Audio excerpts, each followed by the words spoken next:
Hello all the students, welcome to my channel my authority. आज का topic बहुत important है, इंडियन एडमिनिस्ट्रेशन के लिए वेरी वेरी इंपॉर्टेंट टॉपिक है। तो स्टार्ट करते हैं। इसमें सेलिएंट फीचर्स, कुछ विशेषताएं देखेंगे। प्रेजेंट यानी अभी के, जो वर्तमान प्रशासन व्यवस्था है भारत की, उसके कुछ इंपॉर्टेंट फीचर्स हैं, वो आज इस वीडियो में हम कवर करेंगे। इंडियन एडमिनिस्ट्रेटिव सिस्टम, जो भारत का प्रशासन सिस्टम है, इज इन्फ्लुएंस्ड बाय अपने historical, geographical, social, economic, political factor से इन्फ्लुएंस्ड है। यानी कि भारत के जो ऐतिहासिक, सामाजिक, राजनीतिक, आर्थिक और भौगोलिक संरचनाएं हैं, उन सब के फैक्टर्स को प्रभावित करते हैं। और इकोलॉजिकल अप्रोच जो है वो यह कहती है, states that the administration is both influenced by influences it's external. जो एडमिनिस्ट्रेशन है वो किसी भी तरीके से, इकोलॉजिकल अप्रोच कहती है कि इन्फ्लुएंस्ड हो जाती है एक्सटर्नल, बाह्य कारकों से, और इन्वायरमेंट के जो इंटरनल फैक्टर्स हैं उनसे भी। While administration evolves over time, administration तो है अपने टाइम के अकॉर्डिंग इवॉल्व होता रहता है, उसमें चेंजेस आते रहते हैं। It remain deeply connected to its historical, लेकिन फिर भी जो है वो अपने हिस्ट्री से कनेक्ट रहता है। एंड कंटेम्प्रेरी कंटेक्स्ट, समकालीन जो समाज की जो परिस्थितियाँ हैं उसका प्रभाव उस पर पड़ते रहता है। Below are the key features of present Indian administration.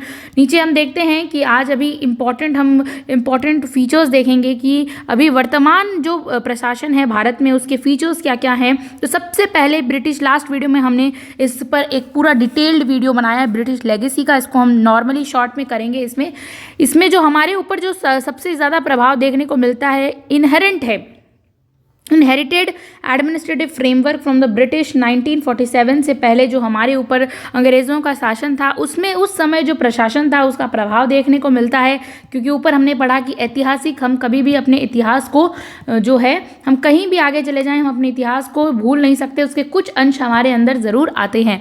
तो सिमिलर टू मुगल्स एरा, और वैसे ही जैसे कि मुगल एरा के कुछ वर्ड जो पर्शियन वर्ड से, पारसी वर्ड जो थे, उसका आज यूज़ होता है रेवेन्यू और जुडिशियल डिपार्टमेंट के अंदर। जब हम देखते हैं कोर्ट वगैरह में, आज भी ऐसे कुछ वर्ड हैं जो फारसी भाषा के और मुगल एरा में यूज़ होने वाले वर्ड आज भी हमारे रेवेन्यू डिपार्टमेंट में यूज़ होते हैं।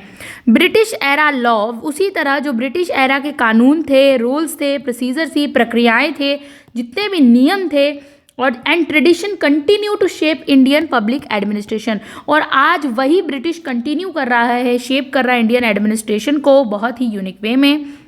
Major influence of British rule देखने क्या क्या रहा है, लास्ट वीडियो में हमने इसे डिटेल से कवर किया है। सबसे पहले हम इसमें शॉर्ट फॉर्म में देखेंगे। ऑल इंडिया सर्विसेज हमने पढ़ा, सेक्रेटरीट सिस्टम देखा हमने, रिजिड ब्यूरोक्रेसी है, फेडरल स्ट्रक्चर है, anonymity and secrecy in administration, committee system, direct revenue administration, police and local, ये हमने लास्ट में कवर किया था। अभी हम स्टार्ट करेंगे लीगल नेचर ऑफ एडमिनिस्ट्रेशन कैसा है इंडिया के प्रेजेंट का।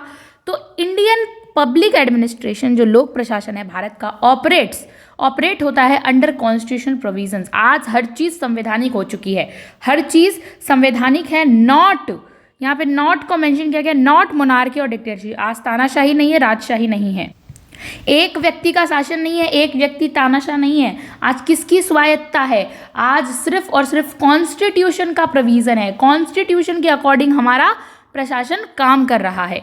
कॉन्स्टिट्यूशन यानी संविधान रिप्रेजेंट्स द विल, यानी इच्छाओं को, एंड एस्पिरेशंस, जो इच्छाएं, आकांक्षाएं होती है पीपल्स की, उन सब चीज़ों को जो है कॉन्स्टिट्यूशन रिप्रेजेंट करता है, प्रतिनिधित्व करता है।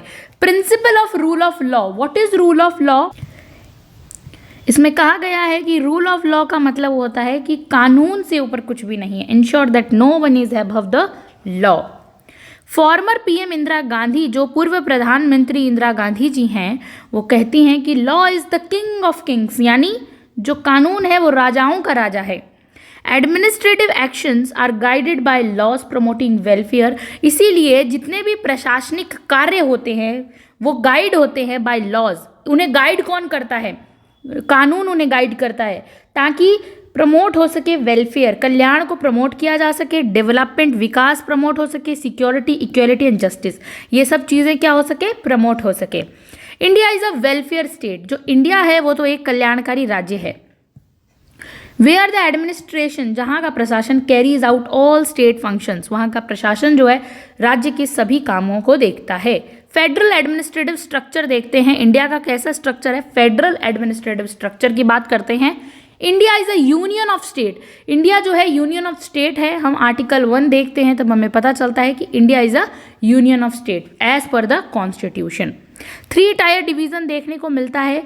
इसका मतलब 7th शेड्यूल में जब हम आर्टिकल 246 की बात करते हैं तो यहाँ पर 3 टायर सिस्टम, एक 3 टायर का सिस्टम देखने को मिलता है, central, state and local authority. हो गया ना, 3 तरह के एडमिनिस्ट्रेशन सिस्टम देखने को मिलता है यहाँ पर।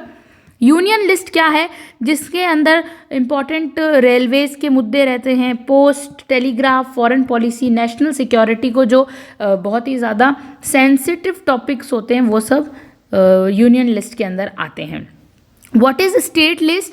स्टेट लिस्ट होता है पुलिस के, इरिगेशन, कृषि से रिलेटेड, सिंचाई से रिलेटेड, हेल्थ, स्वास्थ्य सुरक्षा और लोकल गवर्नेंस, स्टेट लिस्ट के टॉपिक। कॉन्करेंट लिस्ट, ये कौन सी लिस्ट है? Subject between centre and state, ऐसे सब्जेक्ट जो सेंटर और स्टेट के बीच के हैं वो सब कॉन्करेंट लिस्ट के अंदर डाले जाते हैं।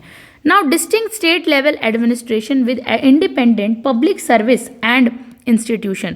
एक हमें अलग स्टेट लेवल का एडमिनिस्ट्रेशन देखने को मिलता है जो कि इंडिपेंडेंट पब्लिक सर्विस अपनी कंडक्ट करवाता है सिविल सर्विसेज इंस्टीट्यूशंस में।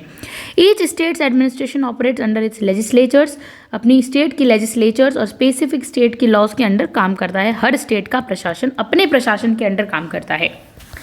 डेमोक्रेटिक वैल्यू देखना है कि लोकतांत्रिक वैल्यूज़ क्या क्या हैं हमारे इंडियन एडमिनिस्ट्रेटिव सिस्टम के अंदर जो हमें देखने को मिलती है। सबसे पहले India adopted a parliamentary democracy, हमने लोकतंत्रीकरण को अपनाया है।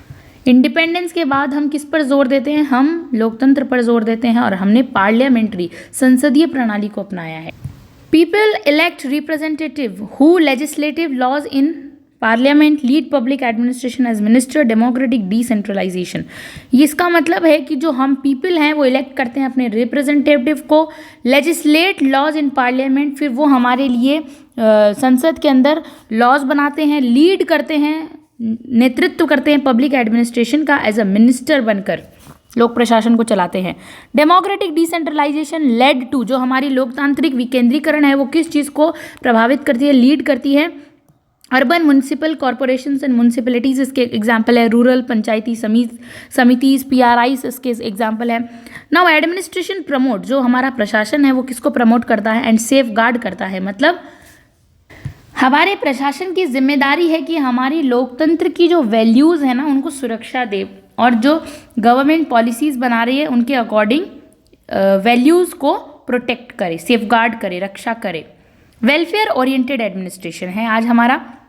The state is no longer seen as an evil but as a necessity. आज जो है स्टेट जो है यानी राज्य जो है किसी भी तरीके की बुराई के रूप में नहीं देखा जाना चाहिए बल्कि एक ज़रूरत है, नीड के रूप में देखा जाना चाहिए। Public administration ensures basic necessities and welfare. जो पब्लिक एडमिनिस्ट्रेशन है वो किस बात को सुनिश्चित करे कि जो बेसिक नेसेसिटी है हमारी और हमारा कल्याण जो है किससे हो, फूड, क्लोथिंग, शेल्टर मिले सभी को, शिक्षा, स्वास्थ्य, सुरक्षा, ट्रांसपोर्टेशन यानी जो आवागमन है, एम्प्लॉयमेंट, रोजगार मिले, न्याय मिले, इन सब की बात करता है पब्लिक एडमिनिस्ट्रेशन। तभी तो कहते हैं वेलफेयर ओरिएंटेड है। उसी तरह हम बात करते हैं administration covers a persons entire life cycle. Administration जो है एक इंसान की, एक पर्सन की, किसी भी व्यक्ति की एंटायर लाइफ को जो है अपने अंदर समेटे हुए है। फ्रॉम बर्थ, उसके जन्म से लेकर जो उसकी मैटरनल वैक्सीनेशन होती है, जो टीकाकरण कहते हैं हम जिसे, उससे लेकर सब चीज़ों का जो है एडमिनिस्ट्रेशन ध्यान रखता है। फिर उसके बाद पोस्ट डेथ, उसके मरणों उपरांत जो उसकी इंश्योरेंस और सेटलमेंट्स हैं उन सब का, जो बीमा वगैरह सुरक्षा जो भी बनाया हुआ होता है उन सब का ध्यान रखता है एडमिनिस्ट्रेशन।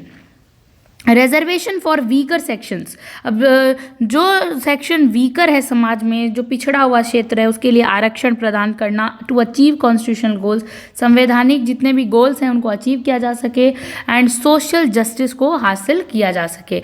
इस तरह की जितनी भी सामाजिक न्याय की स्थापना हो सके उसके लिए प्रशासन काम करता है। रैपिड एक्सपेंशन करता है। रैपिड एक्सपेंशन मतलब लगातार निरंतर वृद्धि होते जाना इन एडमिनिस्ट्रेटिव फंक्शन, प्रशासनिक कार्यों में, टू मीट ग्रोइंग वेलफेयर, ताकि कल्याण और जिम्मेदारी अच्छे से निभा सके और आराम से जो है प्रशासन अपना काम कर सके। डेवलपमेंट ओरिएंटेड एडमिनिस्ट्रेशन, विकास उन्मुखी प्रशासन की बात करते हैं। तो British era administration was regulatory. जो ब्रिटिश समय में जो प्रशासन था वो सिर्फ शासन करने पर ध्यान देता था। वो कहता था कि बस शासन करना है, शासन करवाना है और रूल रेगुलेशन को फॉलो करवाना है। वेयर एज, लेकिन उसी की जगह आज हम बात करते हैं पोस्ट इंडिपेंडेंस की। वर्तमान के जो प्रशासन की इज डेवलपमेंट ओरिएंटेड, विकास उन्मुखी है, विकास की तरफ जो है उसका पूरा ध्यान केंद्रित है। डेवलपमेंट इनिशिएटिव्स क्या क्या लिए गए हैं, 5 ईयर प्लान्स हम देखने को मिलते हैं। Planning commission till 2014 replaced by, जैसे पहला तो 5 ईयर प्लान्स आता है, उसमें हमें देखने को मिलता है कि सरकार बात कर रही है भाई कि हाँ आपको वेलफेयर का काम करना है। उसके बाद हम देखते हैं प्लानिंग कमीशन आया था 2014 में, लेकिन उसको तो बाद में नीति आयोग ने रिप्लेस्ड कर दिया था, ये हमें याद रखना है। उसके बाद हम पढ़ेंगे डिटेल से इन सभी चीज़ों को, लेकिन अभी इस वीडियो में हम क्विक रिविजन करते हैं। इकोनॉमिक प्लानिंग, आर्थिक planning for social and economic growth, ताकि सामाजिक और आर्थिक विकास हो सके, इसके लिए प्लानिंग करना। ठीक है, उसके बाद यूटिलाइजेशन ऑफ पब्लिक फंड्स, जो पब्लिक के फंड्स हैं उनका यूटिलाइजेशन, उपयोगिता अच्छे से होनी चाहिए ताकि जो लोगों के डेवलपमेंट के प्रोजेक्ट्स हैं उन पर ध्यान दिया जाए। रैपिड अर्बनाइजेशन, जो तुरंत आज शहरीकरण हो रहा है, नगरीकरण हो रहा है, rapid urbanisation led to satellite towns, ताकि टाउन्स को फिर अच्छे से सेटल करना around metro cities, reflecting development oriented. और हम देख पा रहे हैं कि जिस तरह से मेट्रो सिटीज़ का इंक्रीजमेंट हो रहा है, इंक्रीज हो रही है, इससे पता चलता है डेवलपमेंट एडमिनिस्ट्रेशन अपना काम अच्छे से कर रहा है। फिर है कि अकाउंटेबल एडमिनिस्ट्रेशन होना चाहिए, जो हमारा प्रशासन है वो जवाबदेह होना चाहिए। Very important, public officials are given authority. अब जितने भी पब्लिक कर्मचारी हैं उनको अथॉरिटी, उनको सत्ता दो और रिस्पॉन्सिबिलिटी दो, जिम्मेदारी दो। जैसे कि अकाउंटेबिलिटी फ्रेमवर्क देखते हैं, official at all levels from lowest to minister, चाहे नीचे से लेकर ऊपर तक के मिनिस्टर्स को हम देखते हैं, वो आंसरेबल हैं, वो जवाबदेह हैं। जवाबदेह का मतलब होता है उनको कुछ ना कुछ करके हर चीज़ के लिए वो जिम्मेदार रहते हैं। अब वो चाहे कोई भी डिपार्टमेंट हो, उनकी जिम्मेदारी बढ़ जाती है। लाइक संविधान के प्रति वो ऑफिशियल जो जितने भी कर्मचारी हैं वो किसके प्रति जिम्मेदार हैं, संविधान के प्रति। अगर वो संविधान से हटके कोई काम करते हैं तो वो जो है लीगल उन पर केस हो सकते हैं। फिर पब्लिक के प्रति, जनता के प्रति जिम्मेदार हैं, लॉ के प्रति, कानून के प्रति जिम्मेदार हैं, गवर्नमेंट सरकार के प्रति। तो पब्लिक ऑफिशियल्स जो है चाहे छोटे से लेके बड़ा मिनिस्टर ही क्यों ना, आंसरेबल है इन सब लोगों के लिए। Now mechanism to ensure administrative responsibility, हम देखते हैं किस तरह से जो है प्रशासनिक अकाउंटेबिलिटी जवाबदेह बनी रह सकती है। सबसे पहले पार्लियामेंट्री ओवरसाइट, संसदीय जैसे लेजिस्लेटिव हम कहते हैं कंट्रोल होता है, एग्जीक्यूटिव कंट्रोल होता है, कार्यपालिका का कंट्रोल, जुडिशियल रिव्यू। ये क्या होता है जुडिशियल रिव्यू, जिससे एक चेक्स एंड बैलेंस बना रहता है। अगर जुडिशरी इस तरह के जुडिशरी जो है इस तरह इन दोनों पर ऐसे चेक एंड बैलेंस बना के रखती कि कोई भी ऐसा कानून जो पब्लिक के वेलफेयर हित में नहीं है तो उसको तुरंत जो है चेक करेगी। इंडिपेंडेंट जुडिशरी एंश्योर, जो हमारी स्वतंत्र न्यायपालिका है वो इस बात को सुनिश्चित करती है कि हमारी पारदर्शिता और जवाबदेहिता प्रशासन में कायम रहे। ब्यूरोक्रेटिक डोमिनेंस देखने को मिलता है। ब्यूरोक्रेटिक डोमिनेंस का मतलब होता है नौकरशाही का। आज भी वर्तमान जो हम बात करते हैं प्रशासन की, उसमें नौकरशाही का डोमिनेंस आज भी है। सिविल सर्विसेज जिसे कहा जाता है, मोटे तौर पे नाम लिया जाता है कि हाँ ब्यूरोक्रेसी यानी civil services plays a crucial role in governance, शासन में आज बहुत ही क्रूशियल रोल प्ले करते हैं। इश्यूज विद ब्यूरोक्रेसी, क्या क्या इश्यूज आते हैं हमें देखने को मिलते हैं ब्यूरोक्रेसी के साथ।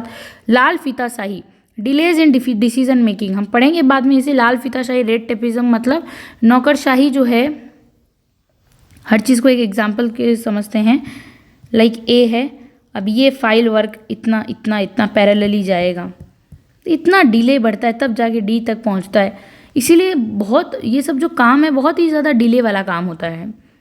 रिजिड एडहेरेंस टू रूल्स, ये स्ट्रिक्ट हैं, रूल अगर नहीं फॉलो हो रहा है तो वो काम नहीं होगा, चाहे कितने ही दिन लग जाए। रूल, हर चीज़ रूल, स्ट्रिक्ट एडहेरेंस है, रिजिड है, कठोर है, कठोर है। पावर सेंट्रलाइजेशन है कि सत्ता का जो अधिकार है ना, यहाँ पे बीच में आके अथॉरिटी, अगर बीच वाले अधिकारी को सारे पावर हैं तो इसके मर्जी के बिना इस रूल रेगुलेशन पत्ता भी नहीं हिलता, उस वाला सिचुएशन है। पावर सेंट्रलाइजेशन है। करप्शन और इनएफिशिएंसी है, बीच में जितने भी लोग हैं भ्रष्ट होते हैं, वो घूस लेते हैं। इनएफिशिएंसी है, दक्षता नहीं है। Lack of sensitivity towards common people, अब जनता जाए भाड़ में, हमें अपने जेब भरने से मतलब है, ऐसी मानसिकता रहती है बहुत सारे ब्यूरोक्रेट्स की। तो उससे क्या होता है, कॉमन सिटीजन्स का जो है हार्म होता है, सेंसिटिव ही नहीं है हमारा ब्यूरोक्रेसी, हमारे लिए है लेकिन हमारे लिए सेंसिटिव नहीं है, तो ऐसा कहने को मिलता है। Bureaucratic model is still British inspired, और ब्यूरोक्रेटिक मॉडल जो है ब्रिटिश इंस्पायर्ड है, यानी ब्रिटिश काल से चला आ रहा है। Where rules dominate over human consideration, जहाँ पर कानून राज करता है ह्यूमन के कंसिडरेशन से ऊपर, ह्यूमन की इच्छाओं, ह्यूमन की सेंसिटिविटी से, मतलब कुछ भी तरीके से कानून ऊपर राज करता है। नौ हम देखते हैं कॉम्प्लेक्स एडमिनिस्ट्रेटिव स्ट्रक्चर देखते हैं, बहुत ही जटिल प्रशासनिक ढांचा देखते हैं, बहुत वास्ट ब्रॉड है एंड मल्टी लेयर्ड है एडमिनिस्ट्रेटिव मशीनरी है। मल्टी लेयर्ड का मतलब क्या होता है कि पैरेलली हर चीज़ एक लाइन से डिवाइड हो रखी है। इन्फ्लुएंस्ड बाय ब्रिटिश रूल, और ये किस चीज़ से इन्फ्लुएंस है? ब्रिटिश रूल से इन्फ्लुएंस्ड है। नाउ हम देखते हैं न्यूमेरियस एडमिनिस्ट्रेटिव बॉडीज एग्जिस्ट करती है, like central and state secretariat. Central and state secretariat दोनों तरफ केंद्र और राज्य स्तर पर जो है सचिवालय बनाए गए हैं। Boards, commissions, tribunals, corporation, public sector enterprises हैं। बहुत अलग अलग लेवल है, बहुत कमिटीज़ है, बहुत ही जटिल प्रक्रियाएं हैं। फ्रीक्वेंट क्रिएशन ऑफ न्यू और आज भी नए नए ऑर्गेनाइजेशन बने जा रहे हैं, बहुत ज़्यादा कॉम्प्लेक्स होता जा रहा है एडमिनिस्ट्रेटिव सिस्टम। और उसी तरह कमीशन रिपोर्ट्स आ रही है, इंक्रीजिंग एडमिनिस्ट्रेटिव जटिलताएं बढ़ रही है। कन्फ्यूजिंग नॉमेनिकल्चर और ओवरलैपिंग जुरिस्डिक्शन, क्षेत्राधिकार बढ़ते जा रहा है, नॉमेनिकल्चर बढ़ते जा रहा है।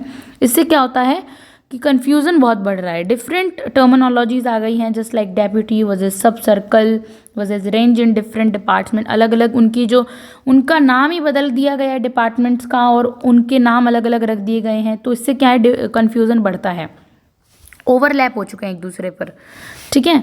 Judicial system inconsistency, high court named after states versus cities, इस तरह से जो है बहुत ज़्यादा अलग अलग अक्षमताएँ, कंसिस्टेंट नहीं है जुडिशियल सिस्टम भी अपनी जगह पर। एग्जाम्पल, अ पंचायत समिति officer in Rajasthan must coordinate across multiple parliamentary assembly constituency, सब डिविजन्स एंड तहसील।